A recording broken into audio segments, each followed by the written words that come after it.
pendek kata merusak segala hal di dalam kehidupan kita. Jauhilah olehmu 7 macam perkara yang merusak. Yang pertama, asyirku billah, menyekutukan Allah subhanahu wa ta'ala. Agama dimulai dari keyakinan, maka kehancuran agama selalu dimulai dari kehancuran keyakinan, iman atau akidah yang dimiliki oleh seseorang. Dan untuk menghancurkan nilai-nilai iman yang kita miliki ini, orang rasanya tidak akan menghantam kita dengan peluru kendali. Orang tidak akan mengirimkan nuklir ke sini. Orang tidak juga akan mengirimkan satuan militernya ke sini. Untuk menghancurkan nilai-nilai iman, dibanjiri kita dengan paham-paham yang merusak dan mendangkalkan akidah. Baik ia bernama materialisme, baik ia bernama sekularisme, baik ia bernama banjirnya maksiat dan munkarat, baik ia bernama banjirnya peradaban dan kebudayaan yang menghancurkan moral daripada anak-anak kita, sedikit demi sedikit melenturkan dan melunturkan nilai-nilai keimanan kita, untuk kemudian pada waktunya nilai iman itu akan bertukar dan berganti menjadi nilai syirik kepada Allah subhanahu wa ta'ala.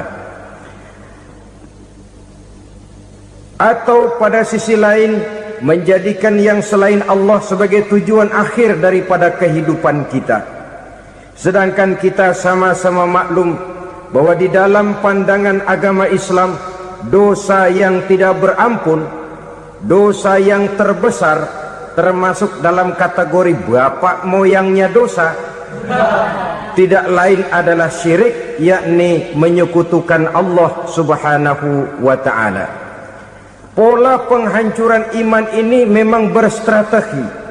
Ditawarkan kita kepada paham materialisme, paham kebendaan, di mana otak menempati urutan sebagai ranking pertama, Tuhan jatuh pada urutan kedua. Lalu menyusul kepada paham sekularisme, Allah dipisahkan dari seluruh kegiatan hidup ini, untuk pada gilirannya menjadikan yang selain Allah sebagai tujuan akhir daripada seluruh kegiatan hidup kita. Oleh karenanya, kewajiban menjaga nilai-nilai iman ini merupakan kewajiban yang mulia tetapi berat. Tidak hanya untuk kita, tetapi juga bagaimana mewariskannya kepada anak-anak kita, generasi yang akan datang. Orang-orang tua bijaksana yang diceritakan di dalam Al-Quran, kalau sudah berpikir tentang anak-anaknya, pertanyaan yang paling mereka risaukan ialah, ma ta'buduna min ba'di. Anakku, kalau pada satu saat aku, ayahmu sudah tidak ada lagi di dunia ini, meninggalkan kamu semua, ma ta'buduna min ba'di, apa yang akan kamu sembah nak? Jikalau sekarang ayahmu masih mau ke masjid, masih mau melakukan rukuk dan sujud, masih beribadah menyembah Allah subhanahu wa ta'ala, kalau orang tuamu sudah tidak ada, ma ta'buduna min ba'di, masihkah engkau mau datang ke masjid? Masihkah engkau mau rukuk dan sujud? Masihkah engkau mau menyembah Allah subhanahu wa ta'ala? Pertanyaan ini yang dipikirkan oleh Nabi Yakub kepada putra-putranya.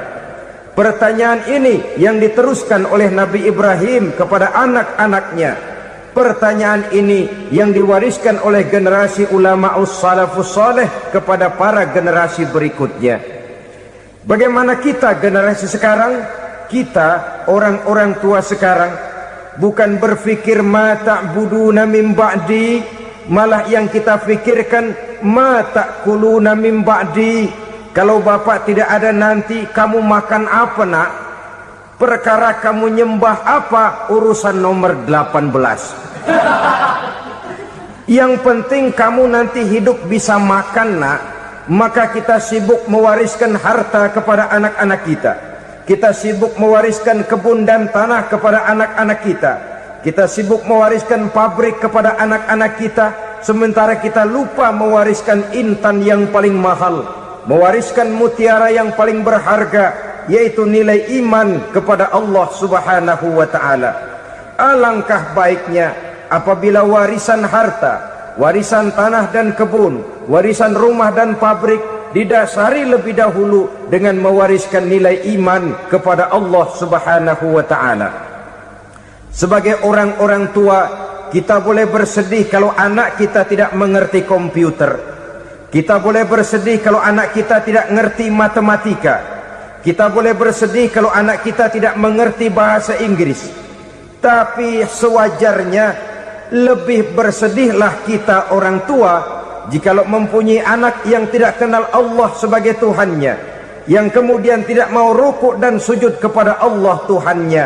Itulah kemalangan yang paling malang bila kita meninggalkan generasi yang tidak bertauhid kepada Allah Subhanahu wa ta'ala. Betapapun anak kita tidak ngerti komputer, saudara, paling-paling kerugiannya cuma kerugian dunia. Masuk dia ke alam barzakh, munkar nakir tidak akan sempat tanya kau belajar komputer apa tidak. Kumpul dia di padang mahsyar, malaikat juga tidak akan tanya matematikamu nilainya berapa. Yang ditanya kau kenal Allah, kau rukuk dan sujud kepadanya, kau pernah datang ke masjid.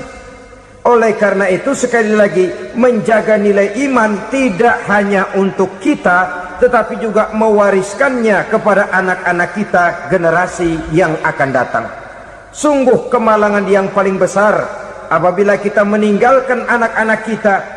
Mereka kita tinggalkan lemah ekonominya, itu tidak baik. Mereka kita tinggalkan lemah otaknya, itu pun akan membuat mereka tertinggal oleh yang lain.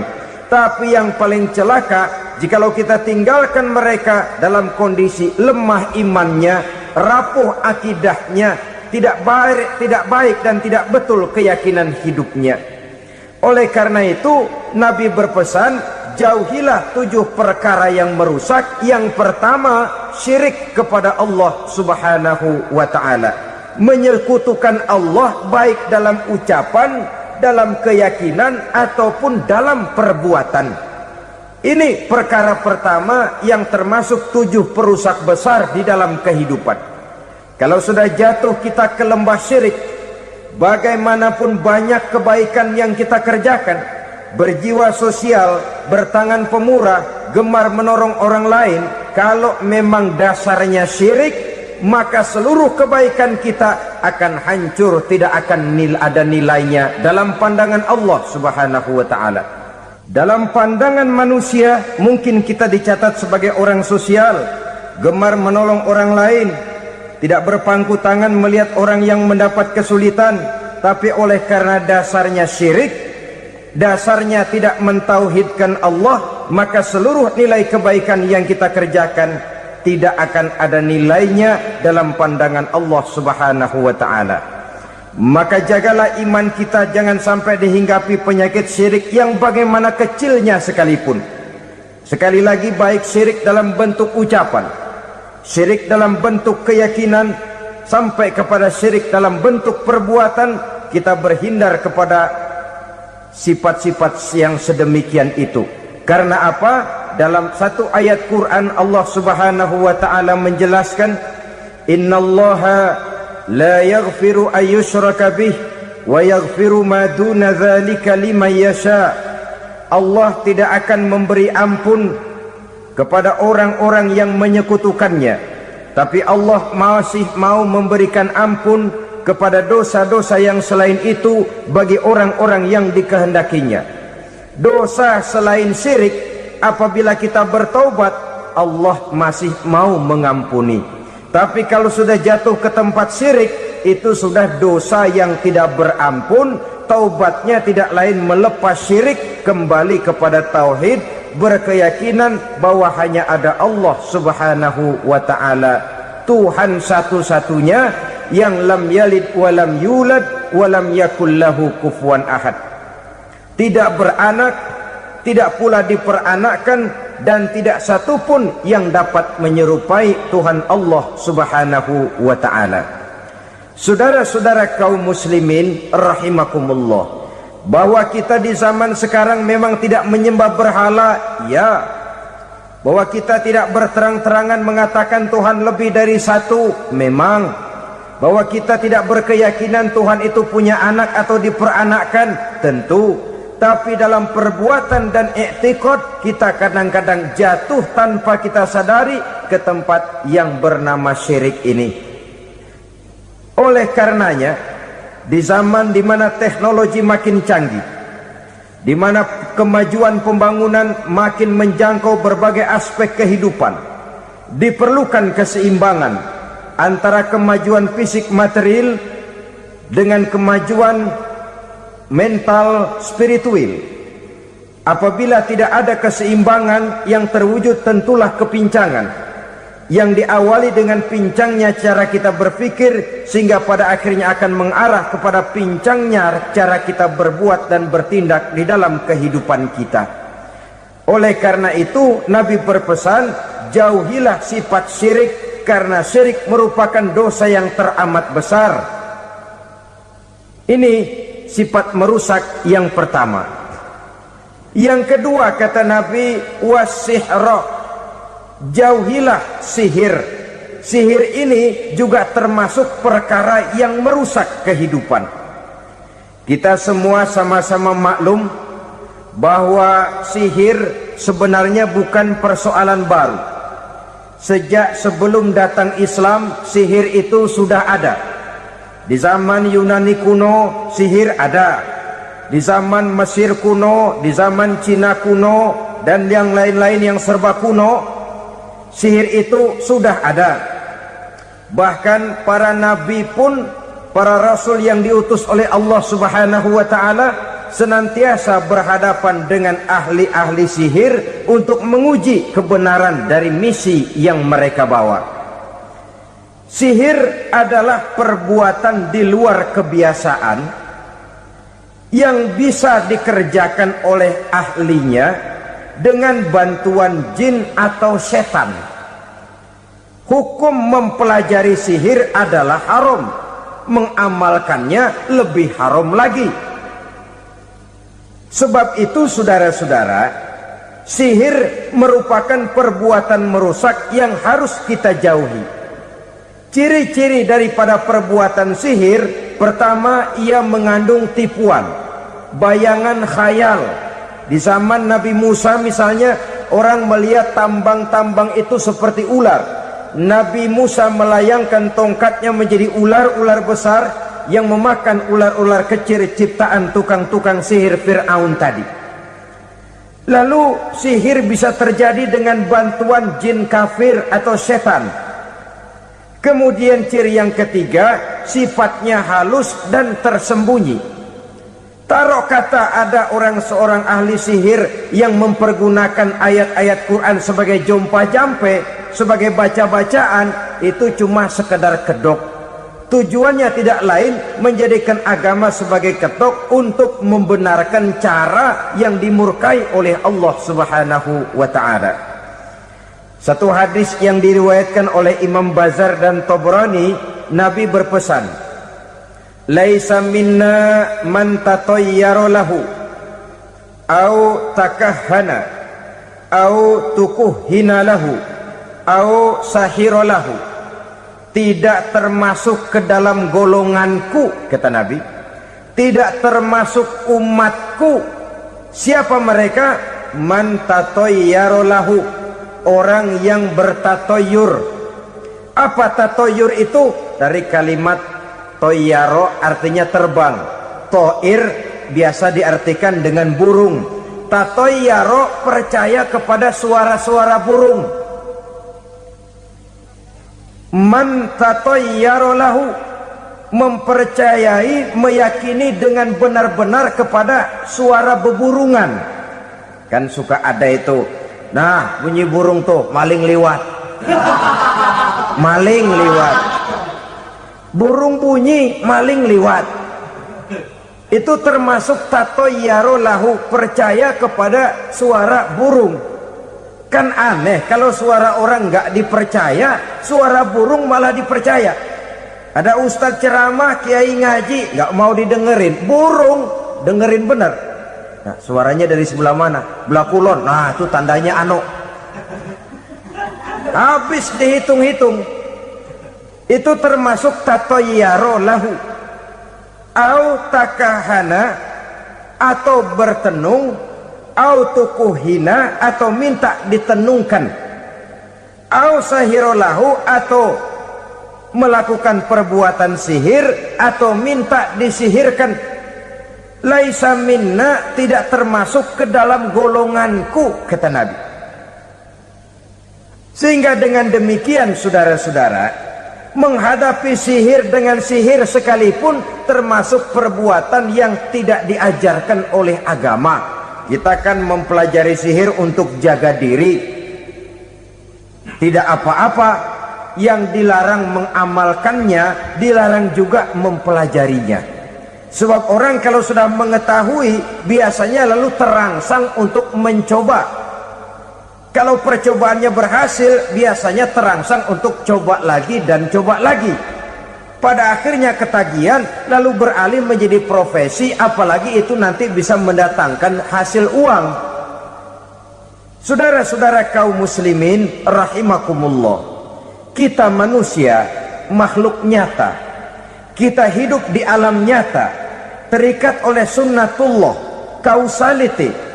Oleh karenanya, bagi kita keyakinan yang penuh, keikhlasan di dalam bertuhankan Allah, penyerahan diri sepenuhnya hanya kepadanya, itu sudah merupakan obat penangkal yang sangat ampuh agar kita tidak terkena penyakit-penyakit yang dibuat oleh setan dan para pembantunya. Sehingga beberapa ayat Quran mengajarkan, misalnya a'udzu bikalimatillahi tammati min syarri ma khalaq, atau bismillazi la yadurru ma'asmihi syai'un fil ardi wala fis sama, dengan menyebut nama Allah yang tidak bisa mendatangkan bahaya sedikit pun, dari baik yang datang dari langit maupun yang datang dari bumi. Jiwa yang kosong dari keyakinan yang penuh kepada Allah, jiwa yang penuh was-was dan ragu-ragu, itu yang mudah terserang oleh penyakit-penyakit yang dikerjakan oleh para tukang-tukang sihir, yaitu oleh setan dan seluruh para pembantunya. Kemudian hadis kedua yang diriwayatkan oleh Imam Ibnu Hibban, Nabi bersabda, la yadkhulul jannata mudminu khamrin wala mu'minu bisihrin wala qati'u rahmin. Tidak masuk surga. Ini Nabi yang bilang, tidak masuk surga. Siapa itu? Pertama, mudminu khamrin, orang yang berkekalan dalam mabuk. Selalu mudminun itu sudah menjadi perbuatan rutinnya, tidak kapok-kapoknya, teler seumur hidup. Mudminu khamrin, tidak masuk surga orang yang selalu bermabuk-mabukan. Yang kedua, wala mu'minu bisihrin, orang mukmin tapi main sihir. Ini juga oleh Nabi diperingatkan, tidak akan masuk surga orang mukmin tapi suka main sihir. Wala qati'u rahmin, dan tidak juga orang yang memutuskan silaturahmi. Tiga macam manusia yang diperingatkan Nabi tidak akan masuk surga: orang yang selalu mabuk, orang mukmin yang main sihir, dan orang yang memutuskan silaturahmi. Saudara-saudara kaum muslimin rahimakumullah. Lalu orang berkata, kenapa dilarang kita bersihir padahal Rasul sendiri kan punya mukjizat? Nah, kita memang harus membedakan antara mukjizat dengan sihir. Dalam kehidupan agama kita kenal ada yang namanya mukjizat, ada yang namanya karomah atau keramat biasa diucapkan, ada yang namanya maunah, ada yang namanya irhas, ada juga yang namanya sihir. Kesemuanya ini berbeda, saudara-saudara. Yang dinamakan mukjizat itu khusus untuk para rasul saja. Satu kejadian luar biasa yang terjadi dilakukan oleh rasul atas izin dari Allah Subhanahu wa taala. Perbedaannya dengan sihir jelas. Sihir dari setan, mukjizat dari Allah. Sihir bisa dipelajari, mukjizat tidak. Sihir umumnya untuk maksud-maksud yang tidak baik, sedangkan mukjizat untuk memperkuat kebenaran yang disampaikan oleh para rasul dan ditentang oleh umatnya. Bahkan kafir Quraisy dahulu menganggap orang-orang ahli sihir itu berada dalam satu posisi yang hina, sehingga mereka mengatakan dan menuduh Nabi Muhammad sebagai tukang sihir. Tuduhan sebagai tukang sihir adalah tuduhan yang sangat aib dan hina. Di tengah masyarakat kufar jahiliyah, kedudukan tukang sihir dipandang sebagai kedudukan yang hina, sehingga mereka mengejek Nabi dengan sebutan tukang sihir. Jadi mukjizat hanya untuk Rasul saja. Kemudian karomah. Karomah ini asal kata dari karoma, kehormatan, kemuliaan yang diberikan Allah kepada hamba-hambanya yang rajin mendekatkan diri kepadanya. Oleh karena ketekunannya melaksanakan ibadah, Allah memberikan keistimewaan kepada orang itu, yang dengan keistimewaannya dia bisa mengerjakan yang tidak bisa dikerjakan oleh orang lain. Karomah hanya bisa dicapai dengan prestasi ibadah. Kalau sihir mau ibadah apa enggak, asal dia belajar, bersatu dan berteman dengan setan, memenuhi persyaratan-persyaratan setan, biasanya lalu bisa. Sedangkan karomah tidak mungkin terwujud tanpa orang mendekatkan diri sedekat-dekatnya kepada Allah Subhanahu wa ta'ala. Maka kita lihat biasanya orang-orang yang punya ilmu sihir, mukanya rata-rata nggak enak dilihat. Kumuh, jauh dari air wudhu, jauh dari sujud kepada Allah, malah berteman dengan setan, menjadi pelayan-pelayannya setan. Saudara-saudara, adapun maunah, keistimewaan yang diberikan Allah kepada hamba-hambanya yang belum sampai kepada tingkat wali, tapi orang itu lebih banyak kebaikannya daripada kesalahannya. Umpamanya, saudara jalan bertiga di pinggir jalan, saudara ada pada posisi di tengah, lalu bertiga ini ketabrak mobil. Menurut perhitungan saudara mati lebih dahulu. Tapi terjadi hal yang aneh, dua teman saudara mati, saudara malah cuma luka dan lecet sedikit saja. Apa itu? Kalau kita lebih banyak kebaikannya daripada kesalahannya, itu yang dinamakan maunah, pertolongan yang diberikan Allah kepada hamba-hambanya yang lebih banyak kebaikannya daripada kesalahannya. Sedangkan yang dinamakan irhas, kejadian luar biasa pada diri seseorang pada waktu dia masih kecil, yang menunjukkan tanda-tanda keistimewaannya. Itu umumnya pada para nabi pada usia kecilnya sudah ada irhas, tanda-tanda istimewa. Jelas baik mukjizat, karomah, maunah maupun irhas berbeda dengan sihir. Sihir ini jelas saja merupakan bantuan dan persekutuan antara manusia dengan setan. Padahal setan, kata Allah dalam Al-Quran, innahu lakum aduwwum mubin, sesungguhnya setan bagi kamu adalah musuh yang sangat jelas. Saudara-saudara kaum muslimin rahimakumullah, di zaman sekarang dalam menghadapi beban kehidupan yang makin pelik, menghadapi stres yang tidak kunjung selesai, menghadapi persoalan-persoalan yang teramat berat, orang sering mencari jalan keluar kepada hal-hal yang menurut pendapatnya bisa meringankan beban moralnya itu. Pergilah dia mencari sesuatu yang dapat meringankan bebannya. Dan tidak jarang yang jatuh ke pangkuan tukang-tukang tenung, ke pangkuan tukang-tukang sihir, yang mereka itu oleh Quran dijelaskan kadzabal munajjimun walau sodaku. Tukang-tukang tenung, tukang-tukang sihir, mereka itu bohong walaupun benar. Maksudnya bohong walaupun benar, artinya kalau yang mereka kerjakan benar, itu sih kebenaran. Benar dengan kebenaran itu lain. Kebenaran, kebetulan bisa, tapi tidak untuk selalu. Apalagi kalau itu sudah membahayakan kehidupan orang lain. Jadi oleh karena itu Nabi berpesan, jauhilah daripada sihir. Kalau sudah jauhilah dari sihir, artinya ya jauhilah daripada mempelajarinya, jauhilah daripada bergaul dengan orang-orang yang ahli di bidang itu, karena dari pergaulan segalanya bisa menular. Baiklah saudara, ini yang kedua. Yang ketiga pesan Nabi, wa qatlan nafsil lati harramallahu illa bil haq. Membunuh orang lain dengan cara yang tidak benar.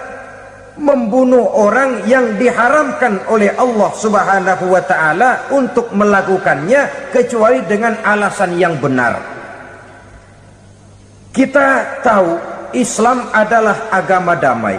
Sesuai dengan namanya, ia tidak dikembangkan dengan pedang dan kekerasan. Ia dikembangkan dengan keteladanan dan tuntunan moral. Oleh karena Islam bukan agama kekerasan, Islam pun tidak mementingkan dan mengajarkan kekerasan kecuali dengan alasan yang benar dan bisa dipertanggungjawabkan. Membunuh dengan sengaja, menghilangkan nyawa orang lain tanpa alasan yang bisa dibenarkan adalah merupakan dosa besar dan satu di antara 7 perkara yang bisa mendatangkan kerusakan dalam kehidupan dan yang hendaknya harus kita jauhi. Saudara-saudara kaum muslimin rahimakumullah, beberapa waktu yang lalu di sebuah kota kecil yang indah bernama New Auckland. Saudara tahu New Auckland? Itu dari Gunung Kidul masih ngidul lagi. Pernah diadakan satu seminar yang membicarakan bagaimana menyelamatkan masyarakat manusia dari bahaya Perang Dunia Ketiga. Diperkirakan kalau terjadi Perang Dunia Ketiga, manusia tidak akan tersisa. Sebab apa? Pada waktu itu cadangan nuklir yang dimiliki oleh bersama Amerika dan Rusia konon sudah sanggup memusnahkan 6 miliar manusia pada saat jumlah manusia baru 5 miliar. Jadi kelebihan nuklir dunia ini. Kalau terjadi Perang Dunia Ketiga, sulit manusia untuk tersisa. Maka dibahaslah di dalam seminar itu, wah, supaya tidak terjadi Perang Dunia Ketiga, maka perlombaan membuat senjata-senjata canggih, alat-alat pembunuh modern harus segera dibatasi. Dibahas, tidak mungkin kita membatasi perlombaan membuat senjata. Kenapa? Makin maju ilmu dan teknologi, makin canggih senjata yang ditemukan. Atom sudah meningkat menjadi nuklir, nuklir sudah meningkat menjadi neutron, dan kita tahu bom yang bernama neutron ini bom yang cukup membunuh tanpa perlu merusak. Artinya kalau dia diledakkan di kota kita ini, bangunan utuh, jembatan tidak ambruk, rumah-rumah tetap berdiri, tapi semua yang bernama hidup mati. Itu katanya lebih sopan dari bom atom. Sebab kalau si atom ini sudah membunuh, merusak pula. Neutron cukup membunuh saja tanpa perlu merusak. Jadi majunya senjata-senjata teknologi sebagai akibat yang logis dari kemajuan ilmu pengetahuan ini tidak bisa kita batasi. Dan memang sebenarnya yang bahaya bukan senjatanya, tapi manusia yang mengendalikan senjata itu. Mereka kembali kepada prinsip the man behind the gun. Bukan senjatanya yang bahaya, tapi manusia yang mengendalikan senjata itu yang bahaya. Walaupun senjatanya modern, katakanlah model M16 umpamanya, kalau yang mengendalikannya orang beriman, insya Allah aman. Tapi biar megang cuma senapan angin, kalau yang megang orang brutal, ngeri kita deket-deket. Apalagi kalau memang bukan ahlinya menggunakan senjata, bisa ngeker kaki kena jidat.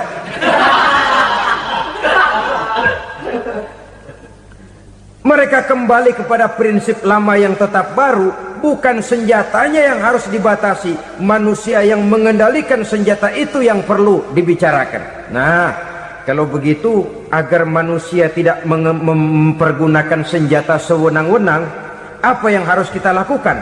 Ya, manusianya harus bermoral. Ya, tapi moral yang mana? Di dunia ini banyak ajaran tentang moral. Itu pun mudah saja. Di sini kan kita undang saja ahli dari berbagai agama untuk membicarakan konsep perdamaian menurut agamanya masing-masing. Baik, setuju itu? Setuju. Maka tampillah para ahli agama, mereka kembali kepada prinsip moral daripada konsep yang terkandung di dalam ajaran agama untuk menegakkan perdamaian. Mula-mula naiklah ahli dari agama Hindu, dibacakan konsep perdamaian menurut ajaran agama Hindu, bahwa untuk damai manusia harus meninggalkan nafsu keduniaannya, menempuh samsara dan sebagainya untuk mencapai nirwana, menjauhi kemegahan dan kemewahan dunia. Ini lalu dibahas, rasanya juga tidak mungkin ini. Kemudian dari agama Nasrani, bahwa untuk damai manusia harus menciptakan sifat kasih sayang. Kalau ditampar pipi kiri, berikan pipi yang kanan. Kalau diberikan selendang, berikan baju. Nanti orang kasihan, lalu dia tidak akan nampar lagi. Ketika ini dibahas, ternyata rasanya pun tidak mungkin bisa diterima. Karena apa? Di zaman sekarang orang ditampar pipi kiri, dikasih pipi kanan. Bukan kasihan, gemes. Damai belum tentu, bonyok udah jelas. Lalu ketika dibacakan konsep perdamaian menurut Quran, di mana disampaikan ayat wa jazaa'u sayyi'atin sayyi'atun misluha faman afa wa aslaha fa ajruhu 'ala Allah.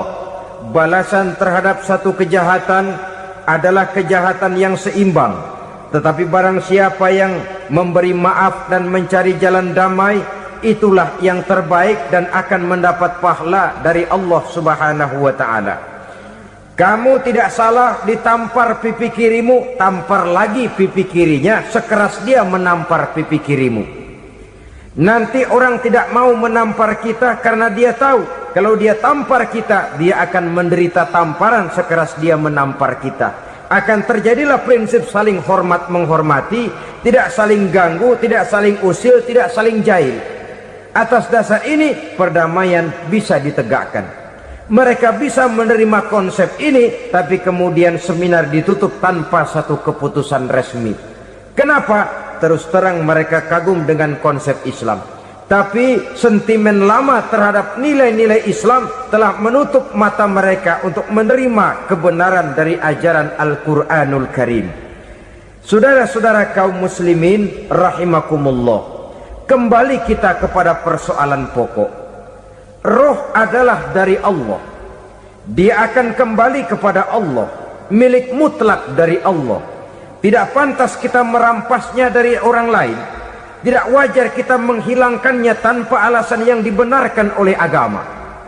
Di zaman sekarang, akibat persaingan hidup yang makin tajam, lapangan kerja yang makin sulit, tensi ekonomi yang makin tinggi, atau karena nilai moral yang makin rendah, atau juga karena rapuhnya pegangan orang kepada agama, nyawa rasanya sudah sedemikian murahnya.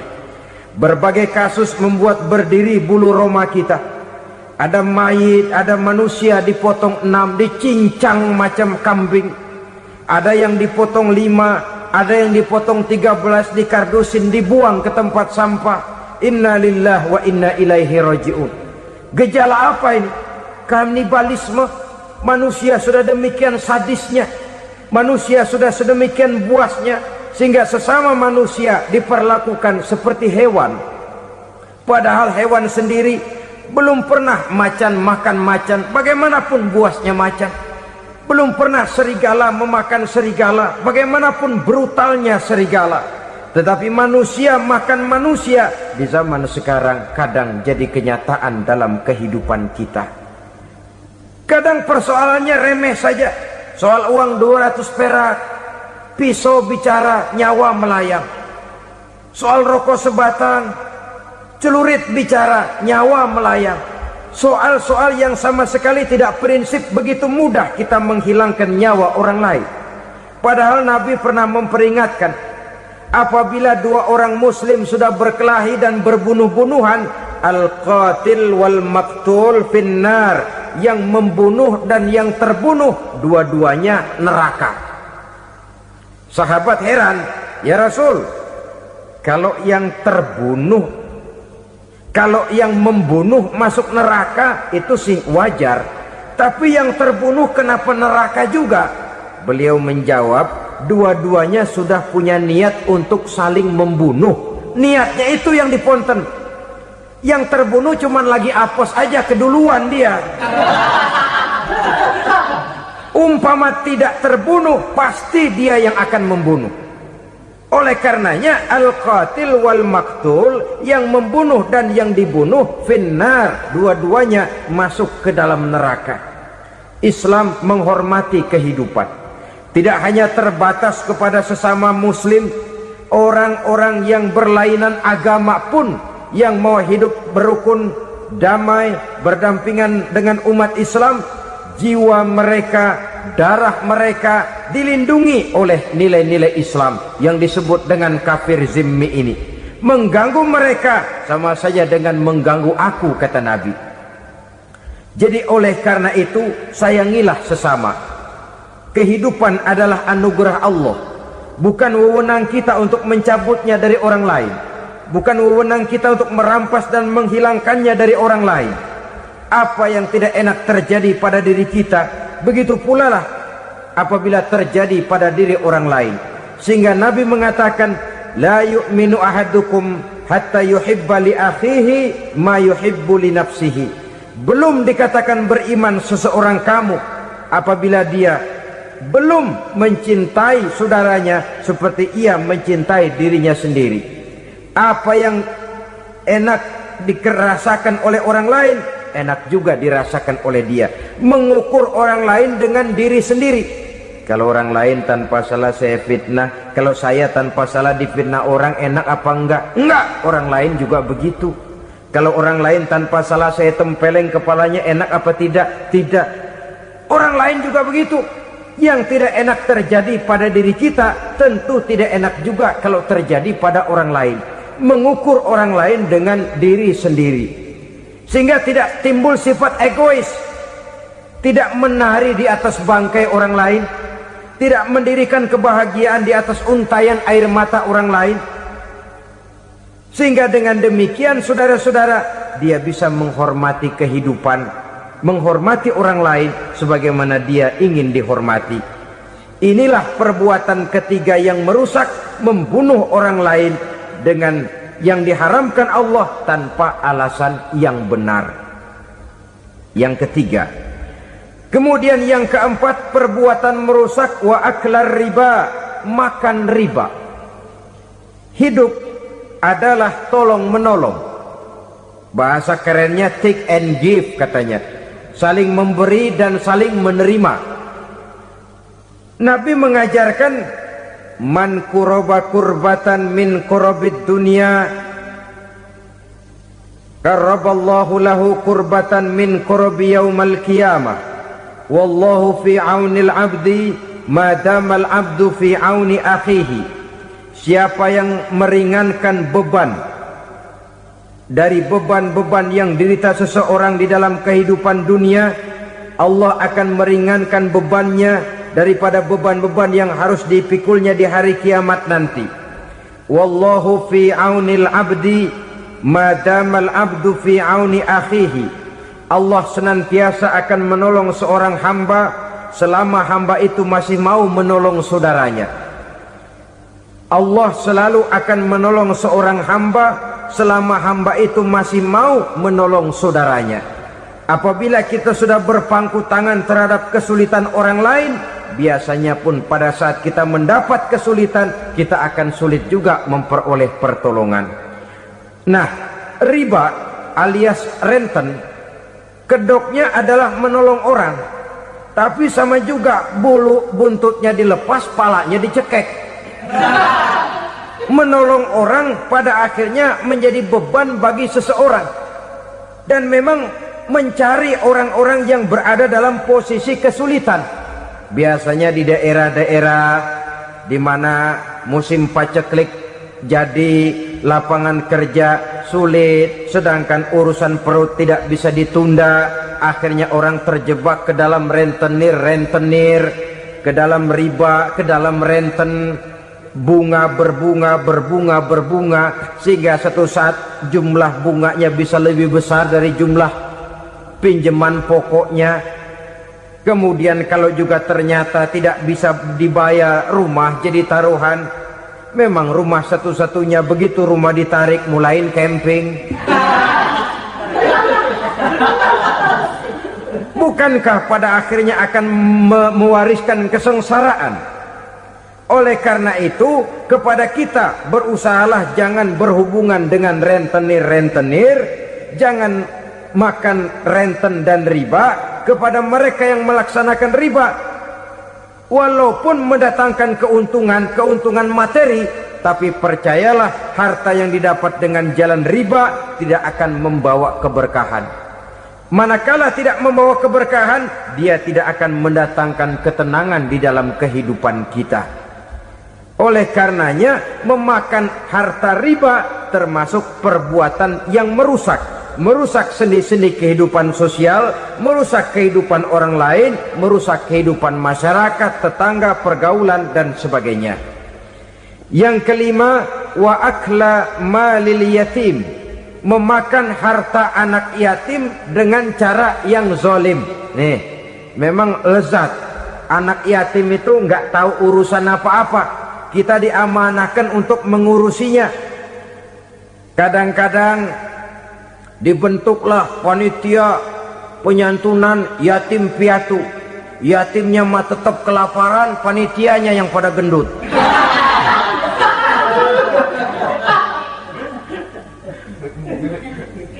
Padahal memakan harta anak yatim termasuk perbuatan dosa besar. Dan menjantuni yatim merupakan perbuatan mulia. Nabi mengatakan, ana wa kafilul yatim kahataini yaumal qiyamah. Aku dan orang-orang yang menyantuni anak yatim seperti dua jari ini pada hari kiamat nanti. Dekat sekali. Jikalau ingin di hari akhir nanti dekat dengan Rasul, bersahabatlah dengan anak-anak yatim. Jadilah pengurus anak-anak yatim. Bangunlah panti-panti asuhan yatim. Pada saat bapak ibunya meninggal, kitalah yang menjadi orang tuanya. Bahkan sedemikian besar perhatian Islam terhadap anak-anak yatim ini, sehingga Quran memberikan peringatan, ara'aital ladzi yukadzibu biddin fadzalikal ladzi yad'ul yatim wa la yahuddu ala ta'amil miskin. Tahukah kamu siapa orang yang mendustakan agama? Beragama tapi dianggap dusta, solatnya dusta, puasanya dusta, karena agamanya sudah berdusta. Siapa mereka? Fazalikal ladzi yad'ul yatim, orang yang menyia-nyiakan anak yatim. Wala yahuddu ala ta'amil miskin, dan tidak pernah memberi makan kepada orang-orang yang menderita kemiskinan. Menyia-nyiakan, meninggalkan anak yatim termasuk perbuatan yang divonis kita sebagai orang yang mendustakan agama. Saudara-saudara kaum muslimin rahimakumullah, maka sangat dicela mengeksploitir anak-anak yatim, menjadikan mereka sebagai kedok untuk mencari kekayaan pribadi. Tetapi jikalau ikhlas, ganjarannya sangat besar, nilai pahalanya sangat besar. Menyantuni yatim tidak hanya setahun sekali. Kalau Muharram pakai istilah lebaran yatim, dibentuklah panitia, diberilah beras, uang 45.000 rupiah, alhamdulillah. Tapi jangan lupa, si yatim tidak hidup cuma satu hari. Dia tidak hidup cuma di bulan Muharram saja, dia hidup 12 bulan dalam setahun. Sebagaimana anak-anak yang lain, dia juga berhak punya masa depan. Dia juga berhak menikmati bangku sekolah. Dia berhak mengenyam arti dan makna pendidikan. Dia berhak membekali diri dengan ilmu dan pengetahuan, seperti halnya anak-anak yang lain. Maka kita yang diberikan keluasan oleh Allah, ingatlah itu, bersahabatlah dengan anak-anak yatim, santuni mereka. Perkara setahun sekali di bulan Muharram, alhamdulillah, itu bagus, bin Thayyib alias baik. Tapi tentu dan tentu sekali lagi, si yatim tidak hanya hidup di bulan Muharram. Dia hidup 12 bulan dalam setahun, 24 jam dan di dalam sehari. Oleh karenanya, menyia-nyiakan mereka pada saat posisi kita memang mampu akan memojokkan kita dalam satu posisi di mana kita dianggap sebagai orang yang mendustakan agama, memakan harta anak yatim dengan cara yang zolim. Bapaknya udah meninggal, kebunnya lebar, anaknya dikelecehin. Nah, dah kamu gak usah pusing, nanti saya yang ngurus. Akhirnya bukan ngurus, nguras. Si yatim mungkin tidak tahu bahwa dia disia-siakan, haknya diambil, miliknya dizolimi. Tapi Allah yang akan membalasnya dengan seadil-adilnya. Maka makan harta anak yatim biasanya balasannya tokcer bin paten. Nggak banyak selang tempo itu, nggak percaya cobain dah. Nyobain aja kan nggak bayar, umpama. Memakan harta anak yatim dengan cara yang zolim, ganjarannya biasanya kontan. Kenapa? Ratapan si miskin, untayan air matanya, jeritan kepedihan hatinya, membuka pintu langit, permohonannya diijabah, getaran hatinya didengarkan oleh Allah. Maka balasannya biasanya kontan, spontan, tidak menunggu waktu terlalu lama. Itu di dunia, belum lagi di akhirat nanti. Bukankah dalam riwayat Mi'raj diceritakan Nabi melihat di neraka itu orang perutnya sebesar rumah? La haula wala quwata. Itu perut kayak rumah, bagaimana jalannya tuh orang? Dan memang gak jalan, diseret-seret oleh malaikat di neraka itu.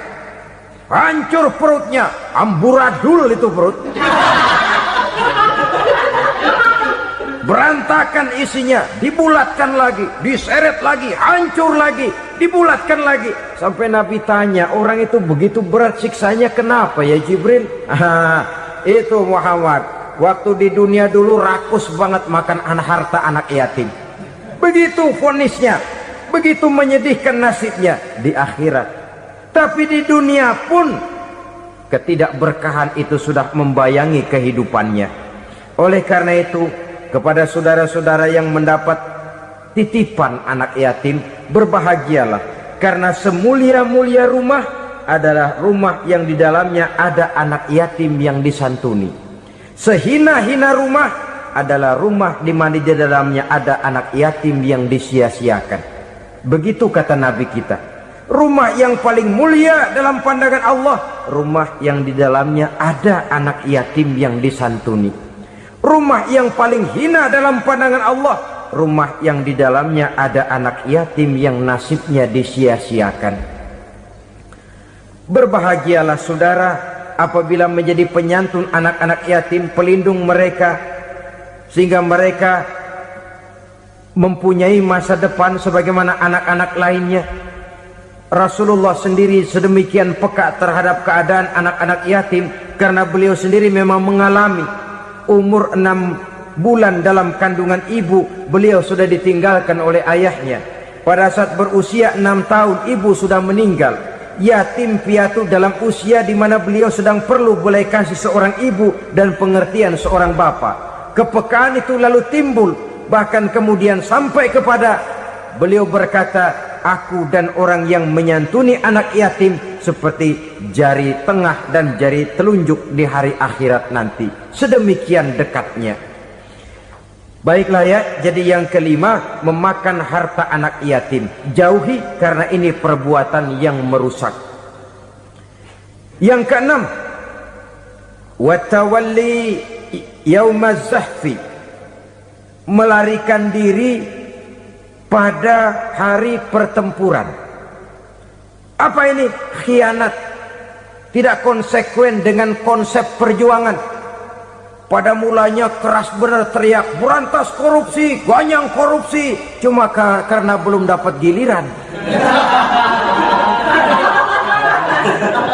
Begitu dia naik dapat kesempatan, korupsinya lebih edan dari yang diteriakinya. Ini termasuk tawalli yaumaz zahfi, berpaling pada hari peperangan. Di saat menghadapi musuh, kalau belum kelihatan musuh, teriaknya nyaring bener, jangan takut demi kebenaran sampai titik darah yang paling penghabisan. Musuh belum kelihatan. Begitu musuh sudah kelihatan, paling dulu lari ke belakang. Kalau diajak berjuang ada saja alasannya. Sehingga Quran memberikan peringatan kepada kita semua. Mengapa kamu ini berat? Kalau sudah diajak berjuang di jalan Allah, kakimu seperti terhunjam berakar di perut bumi. Berat untuk melangkah berjuang. Lari dari pertempuran tidak konsekuen dengan konsepsi perjuangan. Mau enaknya saja dalam kondisi yang sulit lalu berpangku tangan. Ini termasuk ciri munafik yang di dalam Al-Quran disindir dengan bahasa kullama adha'a lahum masyaufi wa iza azlama alaihim qamu. Waktu terang mereka jalan, giliran gelap mereka mandek. Artinya, maksudnya, kalau giliran ada untungnya aja rame-rame teriak Islam, tapi begitu diminta berjuang, dituntut berkorban, rame-rame mundur. Waktu dilihat di Islam ada untungnya, rame-rame teriak Islam. Pak, saya Islam banget pak. KTP saya Islam pak, pokoknya Islam banget dah. Tapi ketika diminta berjuang, dituntut sedikit berkorban, rame-rame mengundurkan diri. Tahun 65 PKI berontak. Waduh, waktu itu jadi orang Islam untung itu. Nggak dikejar-kejar, aman. Masjid rame, mobil-mobil mewah parkir di depan musola dan masjid. Kenapa? Waktu itu asal udah ke masjid, aman. Islam selamat, untung. Tapi begitu keadaan aman, yang parkir di musola sepeda butut melulu.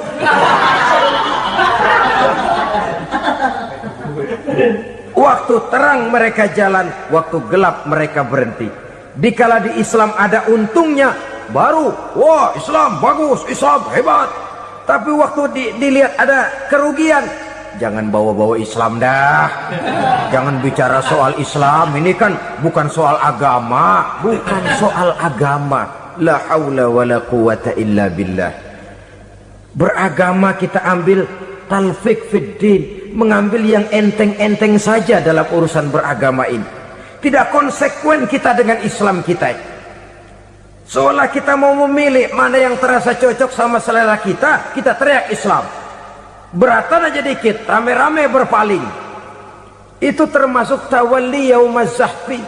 Para pengkhianat, mental-mental hipokrit yang tidak mau konsekuen menghadapi segala bahaya, itu termasuk perbuatan yang merusak. Kenapa? Kalau cuma dia saja yang lari, mungkin tidak jadi soal, tapi larinya ini akan mempengaruhi orang lain. Nah, pengaruhnya itu yang dicegah. Sebab kalau satu sudah mulai lari, yang lain mulai ngelirik. Ketika yang dilirik kemudian tidak ada reaksi, dia akan ikut lari. Artinya apa? Seorang muslim harus konsekuen dengan konsep perjuangannya, dengan keyakinan keagamaannya, dan tidak memilih yang enak-enak saja di dalam kehidupan beragama.